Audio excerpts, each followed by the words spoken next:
Hey guys, here we go into my post-fight thoughts and film study of Billy Joe Saunders' best Mayweather impression, you guys. That was a phenomenal fight from Billy Joe Saunders. To be honest, like from all the film study, and I talked about this in the pre-fight build-up, that fights between, two guys that don't usually control the distance, they don't use those high-level tactics, like controlling the distance or controlling their opponent, or setting up their punches very well. Those fights are very difficult to predict, because you never know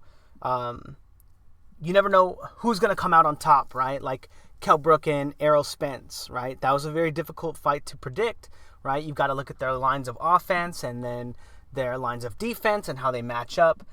And I gave the edge to Kell Brook because I thought he might be able to hit hard enough to knock Spence out. Obviously, I was wrong. And like I said, those kind of fights are very difficult to predict. And I thought that this fight was going to be pretty easy to predict, not because of, because of the fact that, neither one of them usually use those types of strategies, right? Controlling the distance is not something that we've seen in, let me go ahead and play some of these clips. I'll just have it rolling and we'll go back to it so you guys got something to watch. The first thing to notice in this first view is and I'll get back to my point, but the first thing that I want you guys to be paying attention to is Billy Joe Saunders' jab right now. In the first half of the video, it's all about his jab and how he's worked on his technique. In the pre-fight build-up, I talked a lot about how his jab was very flawed, and he threw all his hip into it, and it stopped him from being able to be mobile after, and that was one of the biggest reasons why I thought David Lemieux was going to have so much success. And then the second half is actually the counterpoint to what I'm talking about at the moment of Billy Joe Saunders controlling the distance between him and David Lemieux. So go ahead and check those out, and we'll talk about those later. But the reason that I thought that David Lemieux was going to have so much success is because his style of offense against southpaws lined up so well against Billy Joe Saunders, and Billy Joe Saunders is his flaws, right? The one thing that I didn't predict, and somebody told me in the comments, one fucked, my bro, he was telling me that he's training at Dominic Ingles' gym now, which is where Kell Brook is, and Kell Brook is actually against southpaws pretty decent about controlling the distance, even though he didn't look to do that at all against Errol Spence. And he does understand a lot of control. Also Kid Galahad there, and that guy looks like he has a very promising career in boxing. Very, very talented fighter who does use those types of techniques. And Billy Joe Saunders just looked like a different fighter yesterday. He just looked like a different fighter. I don't think, I know, like, obviously the UK fans were like, oh, he's going to do it. He's going to win. I really hope he does. And, I think, like, all UK fighters or boxing fans were kind of like, most of them were like, oh, Billy Joe Saunders is going to get knocked out. I got a lot of responses like that to my videos. A lot of people saying the same things. I watched a couple of videos of other people thinking the same thing. But Billy Joe Saunders came out as a different fighter, you guys. He was just so much better than he looked in the Eubank fight, so much better than he looked in the Gary Sullivan fight. I do think 100% if I did my film study again, I would be forced to take the same stance. I would have to guess the same exact thing that David Lemieux was going to knock him out, because there's no way that you're going to predict that a fighter is going to grow this much in I guess he started training with Dominic Ingle in the Willie Monroe fight. So in 2 fights, that he could have grown this much as a fighter and improved this much is just, it's remarkable. To be honest, you guys, it's remarkable. It's really impressive. And I just wasn't expecting it, and Billy Joe Saunders showed that, he could really be in the mix for a fight with Canelo and Golovkin, that he really might actually have a shot at beating either of those guys. Now, I'm going to say at the moment, I haven't done a full film study on the whole fight. I did the first 2 rounds, and that's where I pulled these clips from. And I was also trying to look for where David Lemieux might have hurt his hand. And we'll talk about that a little bit at the end of the video after the film study part. But Billy Joe Saunders beats David Lemieux by boxing clinic. He just totally dominated David Lemieux, and he did it by controlling him, by controlling his lead hand and controlling the space between them. Look at Billy Joe Saunders before the fight, right? He's not that much different. His offense is pretty much the same, but by adding in one little technique, just controlling David Lemieux's lead hand and stopping him from setting up his punches, he was able to dominate the fight, and that just shows you guys how important it is to control your opponent and to control the space between them so that they can't set their punches up, right? So that they are not able to do that, and Billy Joe Saunders did a decent job also after controlling that space, with some feinting, like not a lot, I still would have liked to see more of it, right?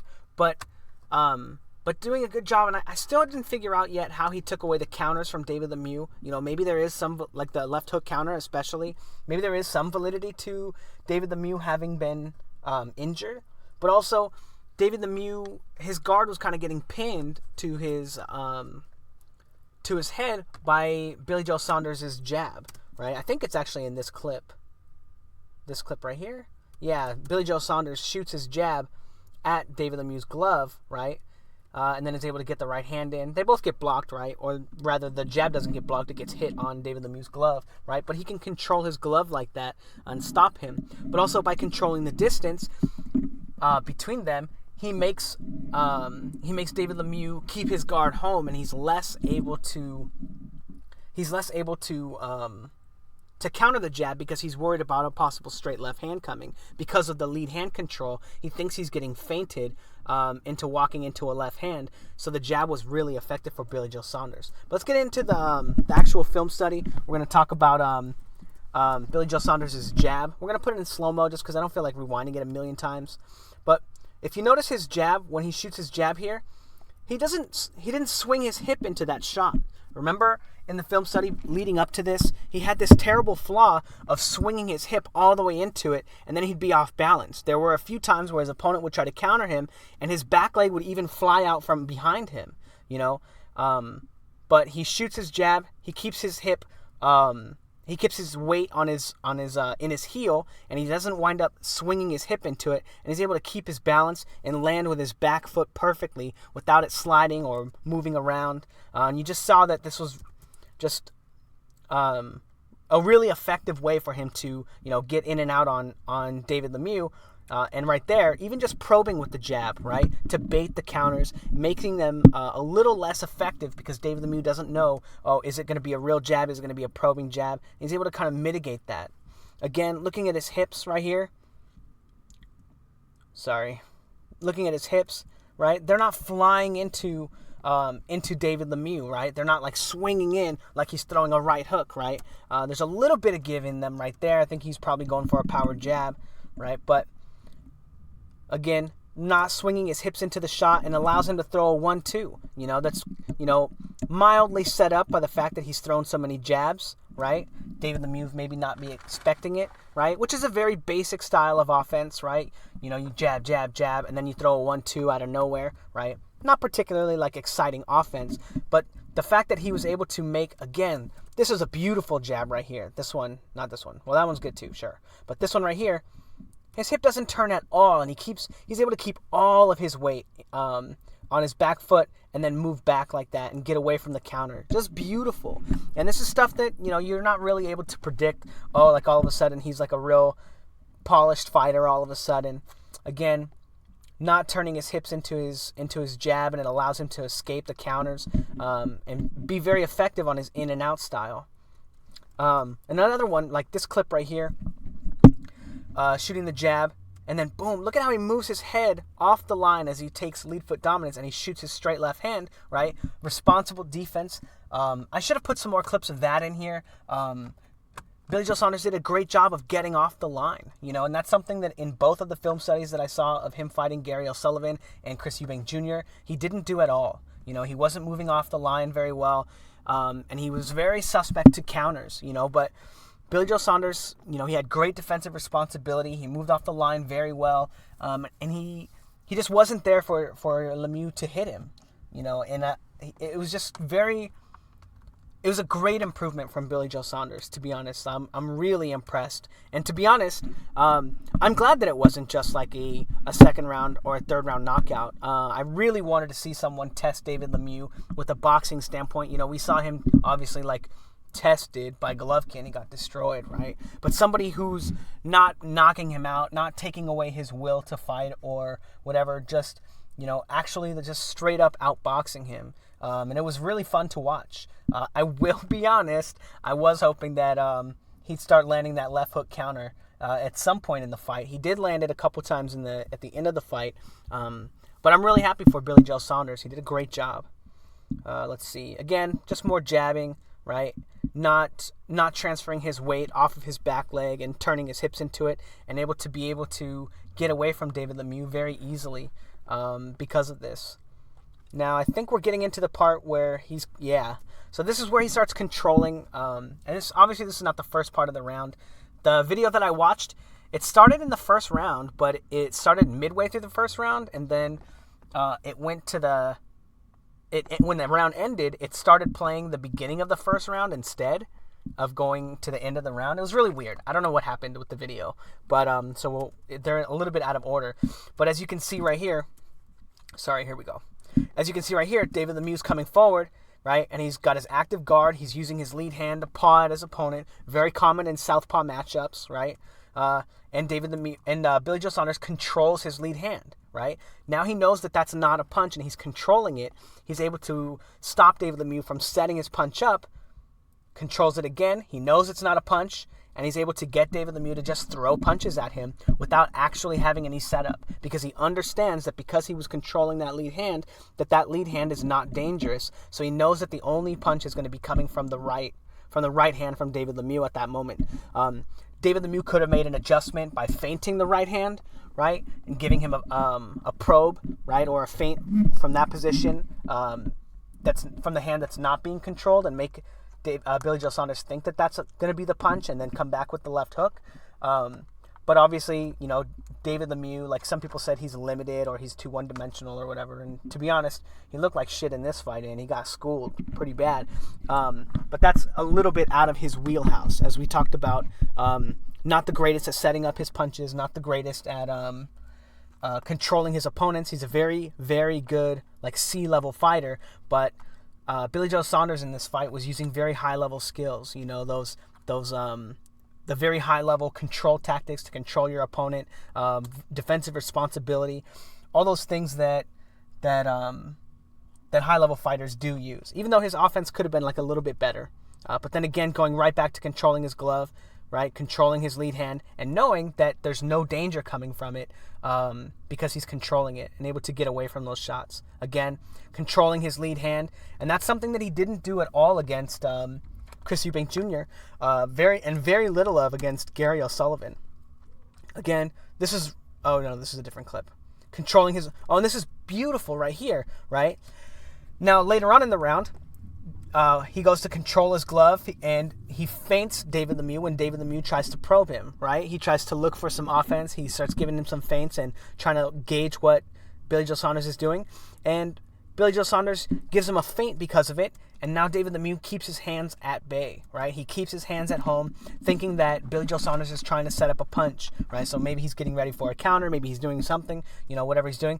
But all of a sudden, he's not throwing punches, right? So he's able to control the distance between him and David Lemieux and land that uppercut right there. Beautiful boxing from Billy Joe Saunders in this fight. Again, not anything that we've seen from him in his previous fights, and very difficult to get this much improvement in such little time, Anyway, here you go, David Lemieux trying to control that space between them at the beginning of the next round. He's trying to set up some punches, and immediately Billy Joe Saunders controls his glove and says, no, stay back there, bro.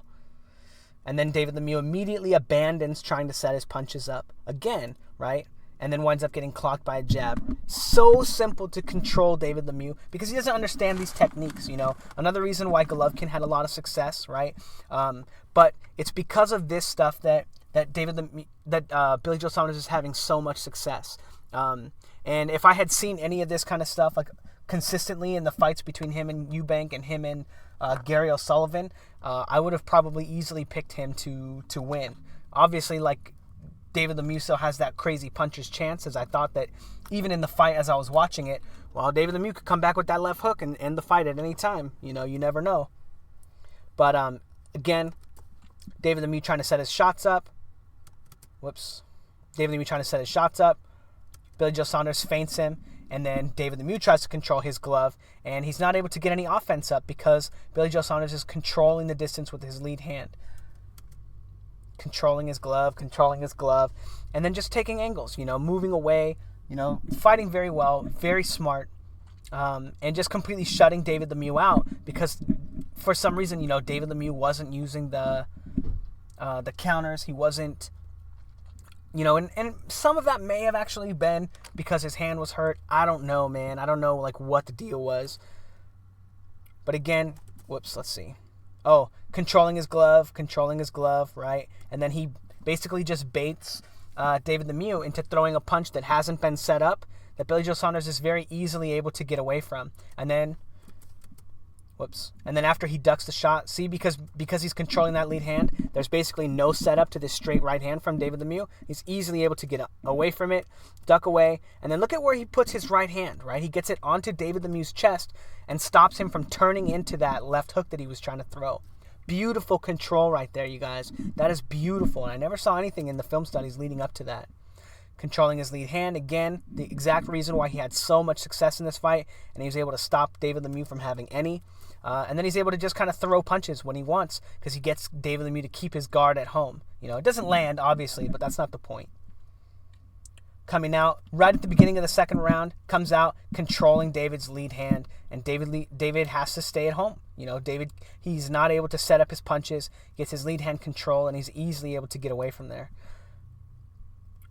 Again, beautiful right here. Beautiful. So he's controlling him, shoots the jab, controls him with his lead hand right here, and now he knows that he's suspect to the left hook, right? So what does he do? He controls David Lemieux's left shoulder and spins out, and that doesn't allow David to come back with that shot. Now this is a little bit of him setting his shots up, right? So he's controlled the space between him and David for so long, right? And this is at the beginning. Actually, this is in the first round, but he's controlling the distance, and he gives him a little feint or a little probe, right? And David Lemieux covers up to block it, right? And he takes a positional advantage and is just able to throw punches at him. Again, another dividend of controlling the space between you and your opponent, because David Lemieux, he's not on that level, you know. Now, people said, like, in the post-fight, they went and watched my old videos, and some guy called me a retard and was like, he's not on Billy Joe Saunders level. And it's like, motherfucker, it's real easy to say that shit after the fight, right? Like, how many of you guys said that about Rigo, right? Like, I told you he's not on Lomachenko's level. Like, I told you it was going to be a beatdown. But it's easy to say that, like, post-fight, you know? Like, if you want to go out and call people retarded, man, make your own videos, man. Let us know. Let us know beforehand. He's not on his level. He's a dog, you know? Like, make a video. Tell me what's up. But, anyway. Oh, that's the end of the clips that I edited. But yeah, it was interesting. And around the sixth round, though, you know, I was actually wondering if there was something wrong with David Lemieux's hand. While I was watching the fight, I talked to my friend about it. I was like, dude, I don't know why he's not fucking throwing it. He's not even trying to do anything with it. He did, and at the end of the fight, I didn't watch the post-fight press conference. Like, as soon as the fight was over, I was just like, I'm just going to assume Golden Boy didn't steal this one from Billy Joe Saunders and get back to this party. I was at a party. I was supposed to be, like, chilling with my friends. They're having a going-away party, or, like, a moving party. But actually, they're only moving, like, a few blocks away. They bought a house in the same neighborhood, basically. So, like, I don't know how to feel bad about, like, dipping on the party and shit. In fact, a few people were interested in watching the fight, too, so that was cool. But what the fuck was I saying? Oh, yeah, so I didn't actually get hear anything about him hurting his hand until this morning. And I was just like, man, that kind of makes some sense. I don't know if it's true. But the thing is David Lemieux, you know, he's a warrior. You know, he never gives up. He's not an excuse-making guy, you know, and I know that he probably even felt bad saying it, you know. Like, I remember, like, if you watch the Golovkin fight, Golovkin hits him when he's down. You know, Golovkin knocks him down and then throws another punch and hits him. And it's kind of like borderline, and You know, like whether it's dirty or whether it's not, whether it's just Golovkin taking advantage of it, you know, or like it's, you know, semi-legal or whatever, you know. But David Lemieux, he gets this look on his face where for a second, he's about to like fake it, you know, like he's super hurt from the hit. And then he kind of drops it and he's like, I'm a man. I'm fucking David Lemieux. You know, I don't need no excuses. I'll get up and I'll keep fighting. And then he does. He gets right up after getting hit when he was already down and continues the round and finishes the round, I think. There was another time where, the Marco Antonio Rubio fight where he's basically getting his ass beat by that guy. And he never quit. You know, he was trying hard the whole time. You know, so David Lemieux is not a quitter. He's not an excuse maker.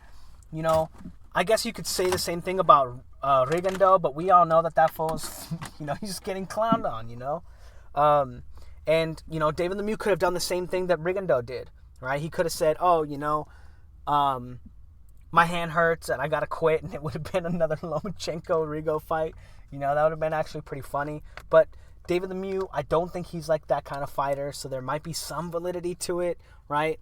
But either way, Billy Joe Saunders was still doing a great job controlling him, that even if Lemieux was able to use his left hand more effectively, like throwing some of those counters, I still think he would have been falling behind on the cards. Because as it was, I think maybe he was landing like 3 punches around, right? Even if he was able to triple that, you know, Billy Joe Saunders was controlling so much of the fight and landing punches so effectively that I don't think that David Lemieux could have still gotten into the fight. Maybe he would have had a better chance at knocking Billy Joe Saunders out, right? But it doesn't mean that he would have won the fight regardless, because I do choose those kinds of skills, controlling the distance and setting up your punches and controlling your opponent after you punch or after you get out of position. All things that, not the setting up your punches super well, right? Billy Joe Saunders didn't really have to do that, but all the other things, I highlight those skills over power, over speed, over those physical advantages. And I still would have, you know, if Billy Joe Saunders had showed these skills in his previous fights, I would have definitely picked him to beat David Lemieux, because of those reasons. Anyway, it was a great performance. I don't know if his hand is hurt, but I don't think it would have mattered. Billy Joe Saunders, Billy Joe Mayweather. That was a brilliant fight, you guys. And I wonder if there are actually any performances in which Mayweather has had that were better than this fight against David Lemieux. You know, because David Lemieux is a very, very good fighter, you guys. I don't think he's actually as good as Maidana, because I actually think Maidana is very good at setting his punches up. I think he's a very talented fighter, but Billy Joe Saunders did a way better job fighting David Lemieux than Mayweather did fighting Maidana, which were close and fun fights to watch. And this was a one-sided, you know, not necessarily a beatdown. I mean, I guess some of it was a beatdown, you know. There was a situation in, I think it was the 7th round, where Billy Joe Saunders went ham on him and started like bop, bop, bop, you know, caught him with a good combination. And then all I could think about was me responding to this guy's comment, and he was like, Billy Joe Saunders, 8th round KO. And I was just like, there's no way he's ever stopping David Lemieux. David Lemieux's a beast. And I just remember saying that and just being like, oh God, I'm going to look so stupid. But anyway, hats off to Billy Joe Saunders. Performance of a lifetime, you know. And the interesting thing about that is he made it look easy. So it didn't look like he had to even, you know, do anything that was really going to be outside of his wheelhouse for future performances. You know, it wasn't like he got lucky. It wasn't like, you know, like there were some situations when I watched Rigondeaux Donaire, where the counters from Donaire, or like those right hooks or those left hooks that he was throwing, the right uppercuts and the left hooks, they were just, you know, a quarter of an inch away from Rigondeaux's face, you know, knockout punches, you know. And it looked like in some of the exchanges, Rigondeaux kind of got a little bit lucky, you know. Whereas in this fight, it looked like Billy Joe Saunders just straight dominated him. And that no matter how many times you played this fight out, unless there really is something wrong with David Lemieux's hand, that Billy Joe Saunders would always beat David Lemieux. Anyway, let me know what you guys think in the comment section below. And thanks to everybody who didn't go back to my videos, my previous videos, and call me a retard for picking David Lemieux. Thanks, guys.